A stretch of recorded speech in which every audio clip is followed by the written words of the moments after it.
واللي غادي يدخل في موضوع لي زانيمي.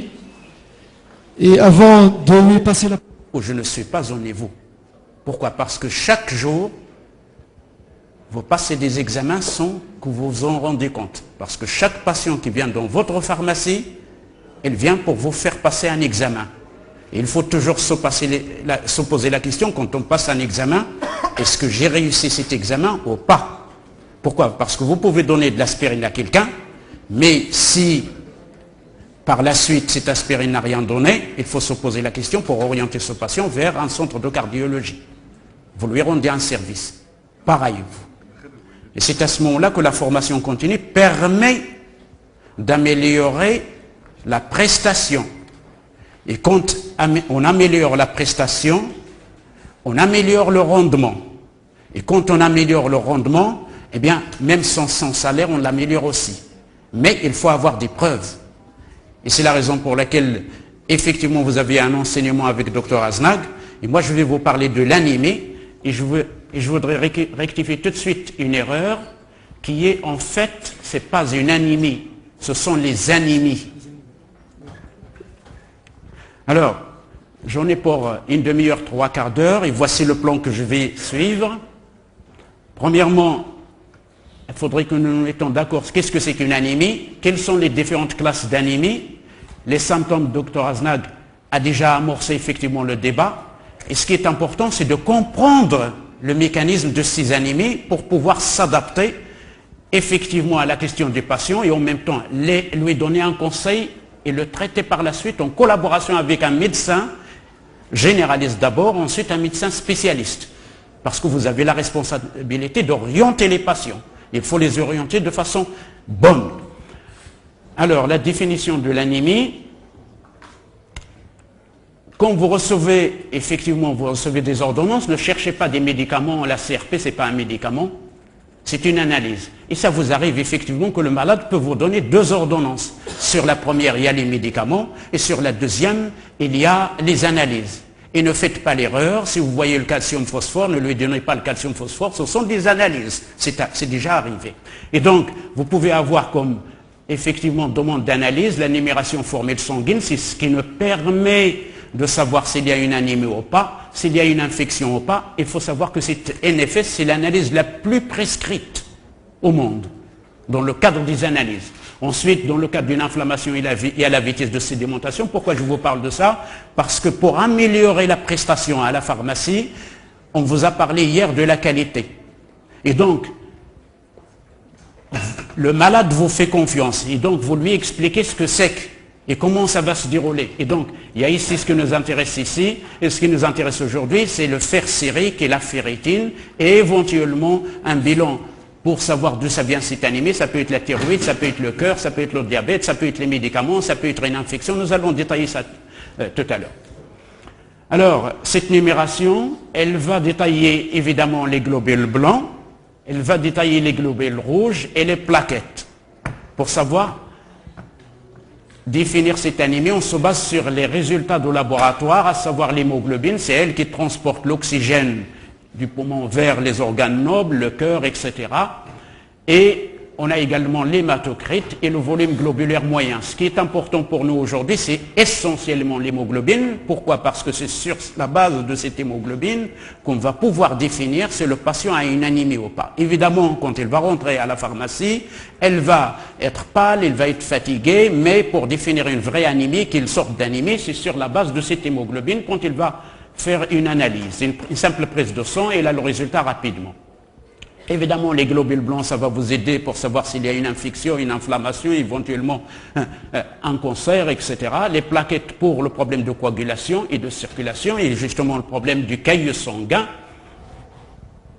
Et voici la définition exacte de l'anémie. Alors, c'est des grammes par décilitre, et on commence par 11, ensuite 12, et ensuite 13. La femme enceinte, lorsqu'elle a moins de 11 grammes d'hémoglobine, elle a une anémie. Lorsqu'elle n'est pas enceinte, on exige moins de 12. L'homme et l'enfant, c'est moins de 13. Ce sont des chiffres à retenir dans la mesure où vous pouvez avoir quelqu'un qui vient vous voir pour des résultats, pour lui interpréter ça. Dans le cadre effectivement de la pharmacie. Pourquoi? Parce que on regarde les valeurs normales et cette numération, on peut la valider sur un mois. Au-delà de un mois, vous ne pouvez rien lui dire. Parce que la numération, elle est valable un mois. Pourquoi? Parce que le système de rhéologie et d'hémodynamique de l'organisme change au fur et à mesure. Et donc, quand on regarde ces chiffres, on peut lui dire effectivement, il a une anémie, vous avez le droit effectivement de lui conseiller les vitamines si c'est justifié, de lui conseiller le fer, etc. Mais nous verrons que dans certaines circonstances, la plupart du temps d'ailleurs, le fer n'est pas justifié. Pourquoi? Parce qu'il faut traiter la cause. Bien. Alors, les anémies, puisqu'on a défini que moins de 11 grammes chez la femme enceinte, il y a une anémie, chez une femme qui n'est pas enceinte, c'est 12 grammes, 13 grammes chez l'adulte et l'enfant. Et puis maintenant, quelle sorte d'anémie? Eh bien, il y en a 3. Sur la base, effectivement, de la numération qu'on a au laboratoire, de ce qu'on appelle le VGM, c'est-à-dire le volume moyen de ces globules rouges. La normale, ça va de 80 à 100. Et donc, tout ce qui s'écarte, tout ce qui rentre dans les 80-100, on dit c'est normal. Donc, on va dire qu'il s'agit d'une anémie normocytaire. En revanche, lorsque ce VGM est bas, on va parler d'une anémie microcytaire. Micro, ça veut dire petit. Au contraire, lorsque ce VGM est élevé, c'est ce qui se passe, c'est les gens qui boivent beaucoup d'alcool. À ce moment-là, ils ont une anémie macrocytaire. Ça ne sert à rien de leur donner le fer. Donc, anémie macrocytaire, pour compléter cette classification et pour savoir si on a le droit de lui donner le fer, eh bien, on va doser un paramètre qu'on appelle la ferritine. Alors, qu'est-ce que c'est que la ferritine? C'est tout simplement les réserves du fer dans l'organisme. Et ça, c'est une analyse très importante dans la mesure où elle remplace actuellement le dosage du fer. Parce qu'avant, on n'avait pas cette ferritine, on avait le fer. On dose le fer, et maintenant on s'en est aperçu que le fer ne reflète pas les vraies réserves de l'organisme. Pourquoi? Parce que chaque organisme a son stock, et il a également la quantité qu'il utilise quotidiennement. Et pourtant, elle réserve effectivement son stock quelque part. C'est comme nous, on a de l'argent dans sa poche, mais on a aussi une petite réserve, soit à la maison, soit dans une valise, soit à la banque, soit chez un ami, etc. Et donc, par conséquent, c'est une analyse qui revêt une grande importance dans la mesure où, lorsque cette ferritine est basse, il s'agit d'une anémie par carence en fer, c'est ce qu'on appelle une anémie ferriprive. En revanche, lorsque cette ferritine est élevée, au normal, il s'agira d'une anémie inflammatoire. C'est important dans la mesure où, ici, vous avez le droit de donner aux patients du fer, c'est ce que fait le médecin quand la ferritine est basse, eh bien, il donne du fer. Et en revanche, lorsque quelqu'un a un cancer, on ne lui donne pas le fer. Pourquoi? Parce qu'il a déjà du fer, il est simplement pris par les macrophages de l'organisme, et c'est une faute professionnelle de lui donner du fer. Alors maintenant, vous avez des patients qui ont à la fois une anémie par manque de fer, et en même temps, ils ont une inflammation. Et donc, vous avez bas plus élevé, vous donne la normale. Et c'est à ce moment-là que les choses deviennent un peu plus compliquées. Et c'est la raison pour laquelle on regarde le contexte clinique, on regarde tout ce qu'il y a là, tout ce qui se passe autour pour pouvoir le conseiller. Avec l'aide du médecin généraliste, bien sûr. Alors, donc, quels sont les symptômes de l'anémie? Et puis, on va classer ces anémies par catégorie. Une anémie qui vient brutalement, c'est ce qu'on appelle une anémie aiguë. C'est une hémorragie, un accident de route, par exemple. C'est la raison pour laquelle il y a la formation de secouristes que vous devrez tous savoir. S'il y a un accident, la moindre des choses, c'est d'arrêter cette anémie, cette hémorragie. Pourquoi? Parce que la personne va perdre son sang, elle va mourir. Ça ne sert à rien de l'amener à l'hôpital. Donc il y a des soins de secours à faire que vous êtes obligé d'apprendre. On ne prétend pas exercer un métier sans pouvoir effectivement avoir les moyens. Donc une anémie aiguë, souvent c'est une hémorragie brutale. Alors il y a l'hémorragie brutale extériorisée qu'on voit, on voit que le patient perd du sang, parfois on a peur et on recule, au contraire il faut y aller pour le sauver. Et il y a malheureusement une hémorragie interne qu'on ne voit pas. La personne est en train de se vider de sang et puis elle va tomber et puis finalement on va l'aider à respirer. Il faut appeler les urgences. Alors ensuite il y a une anémie chronique et c'est celle-là qui pose beaucoup plus de problèmes. Pourquoi? Parce que cette anémie chronique, l'organisme s'adapte au fur et à mesure. Il vit avec cette anémie et à un moment donné, eh bien, il va déclencher des problèmes cardiaques. Pourquoi? Parce que ce cœur, il a fait son effort et à un moment donné, il va vous dire « je n'en peux plus ». Alors, donc, on va décrire ces anémies. Comment ça se manifeste?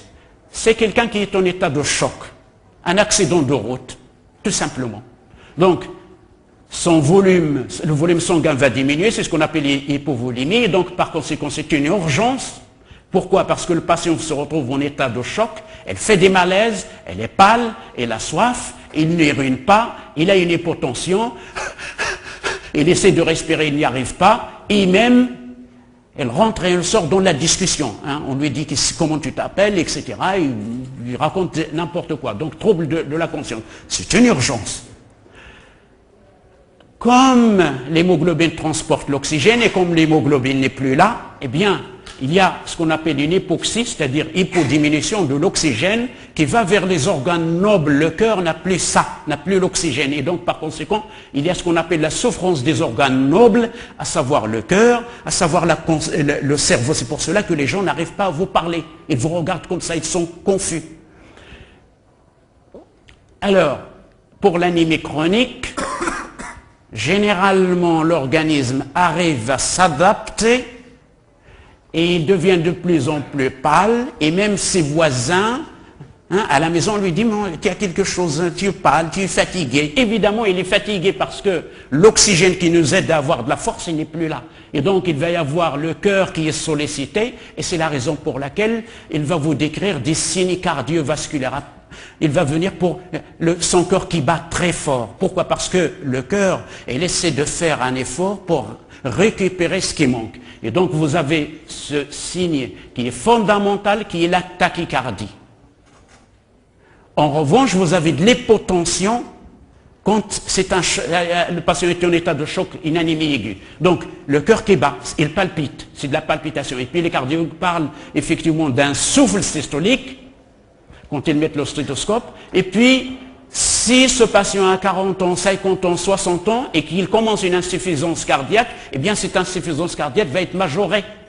Et elle va avoir, comme le sang ne remonte pas, le cœur il est épuisé, il est fatigué, donc par conséquent le patient va vous décrire non pas l'œdème d'un seul membre pour le problème des phlébites et de thrombose, mais il va vous décrire effectivement un œdème des membres inférieurs, et c'est ce que vous voyez la plupart des temps, c'est les patients diabétiques. Parce que nous faisons une grave erreur, c'est que on laisse les diabétiques comme ça, on leur donne leurs médicaments et on ne les incite pas à aller voir le cardiologue. Jusqu'au moment où justement on en arrive à une anémie chronique, on arrive à des problèmes cardiaques.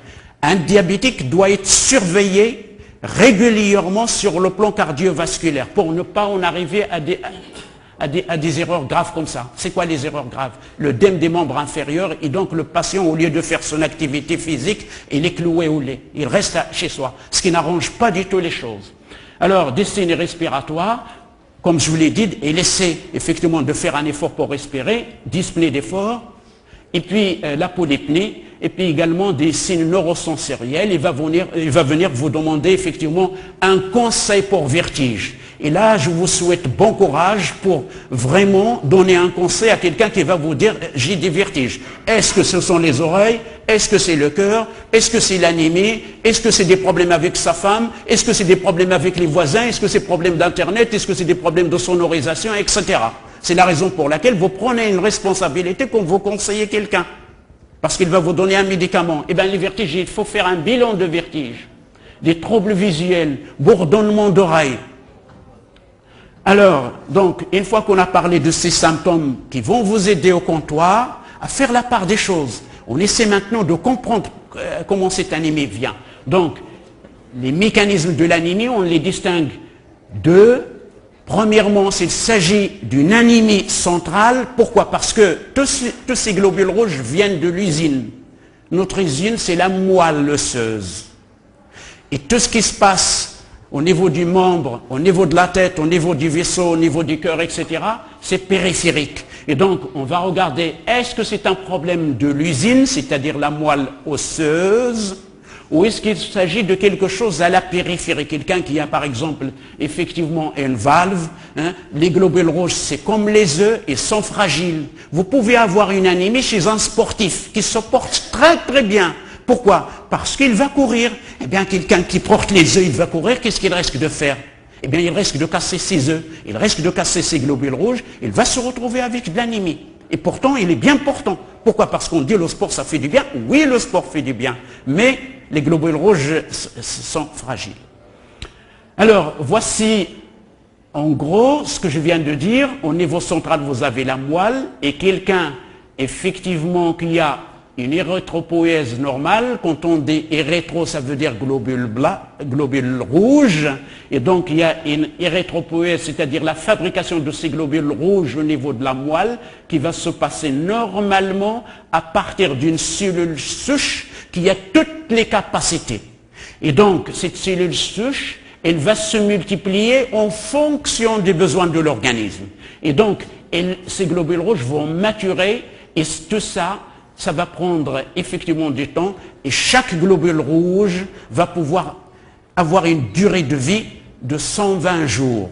C'est la raison pour laquelle, quand on fait aux diabétiques une hémoglobine glyquée qui est l'analyse du sucre sur 3 mois, on regarde si ces patients n'ont pas une anémie. Pourquoi? Parce que s'ils ont une anémie, eh bien ces globules rouges, au lieu d'avoir 120 jours, ils vont écourter leur durée. Et donc on va fausser l'analyse de l'hémoglobine glyquée, qui est une analyse de 3 mois. Pourquoi? Parce que on fait la glycémie de tous les jours. La glycémie que vous faites à la pharmacie, c'est bien. Mais il y a aussi une autre analyse qui est encore mieux, c'est l'hémoglobine glyquée. Cette hémoglobine glyquée, il faut regarder si le patient n'a pas d'anémie, parce que s'il a une anémie, évidemment, l'hémoglobine glyquée va être faussée parce qu'il va diminuer ses globules rouges, et les globules rouges surveillent justement ce sucre. Et donc, quand tout se passe bien, 120 jours, le globule rouge il est mort, on va l'enterrer. En revanche, quand le patient prend des médicaments ou travaille dans une station d'essence, il va respirer l'essence toute la journée, et donc il va y avoir une aplasie au bout de 20 ans ou 40 ans d'exercice, eh bien cette usine ne peut plus synthétiser ces globules rouges, et donc il va se retrouver dans l'aplasie. Ou alors quand l'usine fabrique, mais malheureusement il y a des problèmes de maturation, de multiplication, et donc il va y avoir ce qu'on appelle une désérythropoïèse, et on a des globules rouges mais qui ne fonctionnent pas bien. Alors une anémie hémolytique, par exemple, qui est due à des anticorps, les globules rouges, ils sont cassés, ils ne vont pas durer pendant 120 jours, ils vont écourter leur séjour, et donc l'organisme s'est usiné, c'est donc compensé, donc c'est une anémie qui régère, mais malheureusement, il y a une fuite. Alors, l'anémie centrale, nous avons parlé de l'aplasie, ce sont les gens qui travaillent effectivement dans les solvants, comme les cordonniers, par exemple, qui respirent la colle pratiquement tous les jours, les stations d'essence, une centrale nucléaire, des produits agricoles, des produits chimiques, des pesticides, des insecticides, et tout ça. Et donc, par conséquent, à un moment de la moelle, elle est irradiée, et donc, par conséquent, il ne va pas synthétiser ces globules rouges. Deuxième catégorie, étiologie, c'est la qualité de cette hémoglobine, la qualité de ce globule rouge. On a l'ADN qui est également l'acide désoxyribonucléique. Il a besoin de vitamines, en particulier l'acide folique, ce qu'on appelle la spéciafoldine, et également de la vitamine B12. Et puis il y a l'hémoglobine qui est composée de l'hème et de la globine. S'il y a un défaut de ces deux choses, eh bien on va avoir une anémie. Dans la mesure où si on manque de vitamines, folate et B12, on va avoir une anémie. Si on manque de fer, on va avoir une anémie. Et donc vous voyez tout de suite que anémie, ce n'est pas seulement le fer. ça peut être autre chose, ça peut être les vitamines. Et c'est la raison pour laquelle, des fois, quand vous donnez des vitamines, vous avez l'impression que la personne vous dit « Ah, ça m'a fait du bien ». D'ailleurs, il y a un effet psychologique là-dedans. Dès que vous donnez les vitamines à quelqu'un, il dit « Ouais, ça va très bien ». Mais malheureusement, à long terme, il va vous dire, il a oublié qu'il vous a dit « ça va bien », il va revenir à la pharmacie, il va vous dire « Ah, ce médicament, il ne m'a pas fait grand-chose ». Et à la limite, vous essayez de lui donner une autre vitamine. « Ah, ça, je l'ai déjà pris ». Et c'est la raison pour laquelle on discute avec le patient pour savoir ce qu'il a. Je vais m'éloigner. On peut avoir également une insuffisance rénale. Les gens qui font de la dialyse, ils ont tout le temps une anémie. On peut avoir une inflammation, on peut avoir un problème hormonal, on peut avoir un problème de thyroïde et ça pourrait créer une anémie. Donc vous voyez que finalement, l'anémie, ce n'est pas seulement un manque de fer. Alors, ici est représenté de façon très schématique comment on en arrive à ces anémies dont je vous ai parlé, une anémie microcytaire où le globule rouge a une taille plus petite, ou alors une anémie macrocytaire, le globule rouge a une taille plus grande. Ici, vous avez une anomalie de division cellulaire. C'est ce qui se passe au niveau de l'usine, où vous avez quelqu'un qui a de la chimiothérapie. Vous devrez faire très attention à ça, dans la mesure où nous avons actuellement un centre d'oncologie. Les patients bénéficient de plus en plus de chimiothérapie et de radiothérapie. Tout à l'heure, je vous ai parlé effectivement de l'essence, etc. On peut soigner les gens par la radiothérapie, mais ils vont faire de l'anémie. Donc c'est à vous de leur donner des conseils pour les accompagner. Vous avez énormément de travail à faire si vous êtes conscient de ce devoir. Parce que le centre d'oncologie ou le centre de cardiologie, il va faire son travail, mais vous devrez accompagner les patients dans les soins. Donc, chimiothérapie, ça crée de l'anémie, et également un défaut de synthèse de l'ADN via les vitamines B12 ou folate, ça crée de l'anémie. Donc, ici, vous avez une diminution des divisions cellulaires, l'hémoglobine est là sans fer, et la saglobine, ça synthétise normalement. Hélas, ce globule rouge, il est gros, il va même poser des problèmes d'embouteillage et de circulation dans les veines. C'est pour cela qu'il devient gros comme ça. C'est ce qu'on appelle la macrocétose. Et vous avez souvent ça. C'est des gens qui manquent de vitamine B12, dans la mesure où on les irradie, où on leur donne des médicaments contre le cancer qui font ça. En particulier, vous avez le méthotrexate. Sachez que vous devrez avoir ça à la pharmacie, non seulement le méthotrexate, mais cette thérapeutique alternative, parce que le rhumatologue va prescrire le méthotrexate pour une maladie, mais vous allez lui donner le méthotrexate et vous allez lui dire le folate, je ne l'ai pas. Vous devrez remplir votre devoir. Donc par conséquent, je dispense un médicament, il y a aussi le reste. Et donc vous devrez exiger de votre grossiste d'avoir ces vitamines, spéciafoldine. Alors, deuxième étape, c'est qu'au lieu d'avoir un globule rouge qui est gros, vous avez un globule rouge qui est petit. Donc il y a une anomalie de synthèse de l'hémoglobine par un déficit en fer, et c'est ce que vous corrigez la plupart du temps, parce que le fer, on l'a facilement. Et donc ici, il y a un défaut de synthèse de l'hème, la globine également chez les gens qui ont une thalassémie qui ne se déclare pas très rapidement, mais on a découvert une thalassémie suite à un problème de cœur. Pourquoi? Parce que les patients ont mal au cœur, parce que ce cœur, il a essayé de compenser ce défaut de synthèse de l'hémoglobine, il essaie d'oxygéner, de faire circuler le sang, mais malheureusement à 40-50 ans, on découvre effectivement une thalassémie. C'est un problème de santé publique au Maroc, dans la mesure où sur tout le pourtour méditerranéen, on a ce problème de thalassémie qui se diagnostique au laboratoire. Et donc ici, vous allez avoir un défaut de synthèse de l'hémoglobine parce qu'il y a un manque de fer. Et donc, il y a une augmentation de métose. Les unes essaient de compenser le manque. Et donc, par conséquent, il va synthétiser ces globules rouges. Mais ils sont petits. C'est ce qu'on appelle la microcytose. Alors, nous allons quitter l'anémie centrale pour parler de l'anémie périphérique. Eh bien,